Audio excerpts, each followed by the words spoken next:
जंगल के घने इलाके में एक चालाक लोमड़ी और एक दबंग शेर रहता था।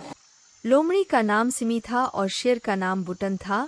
बुटन शेर जंगल का राजा होने के नाते अक्सर हिरण और गायों का शिकार कर अपना पेट भरता था।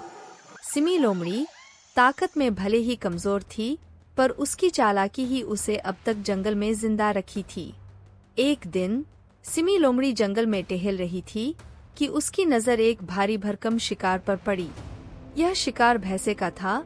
सिमी लोमड़ी ने शिकार को देखकर अपने पेट की आग बुझाने का लालच हुआ, पर शेर से सीधे भिड़ना सिमी लोमड़ी के लिए खतरनाक था।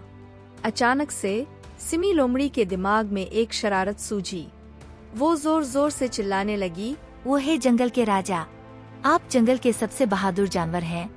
आपकी ताकत का लोहा तो हर कोई मानता है, पर क्या आप इतने बुद्धिमान भी हैं? बुटन शेर ने लोमड़ी की आवाज सुनी और गुस्से से गरजा, तू कौन है जो मुझसे सवाल कर रही हो? तेरी हिम्मत कैसे हुई मेरी बुद्धि पर सवाल उठाने की? सिमी लोमड़ी ने झूठी तारीफों का सहारा लिया। वो है जंगल के राजा, आप गलत समझ रहे हैं। मैं आपकी बुद्धि की ही प्रशंसा कर रही थी। मैंने सुना है आप किसी भी पहेली को आसानी से सुलझा सकते हैं। तो फिर बताइए, जंगल में सबसे मजबूत कौन है? बुटन शेर ने अपने आप को शान से फुलाया और कहा, बेशक, जंगल में सबसे मजबूत मैं ही हूँ। मेरी दहाड़ से पहाड़ भी कांप जाते हैं। मेरे पंजों में इतनी ताकत है कि मैं किसी को भी पल भर में ढेर कर सकता हूँ। सिमी लोमड़ी ने मुस्कुराई और बोली, वो लेकिन राजा, क्या ताकत ही सब कुछ है? कभी कभी दिमाग भी ताकत से ज्यादा काम आता है।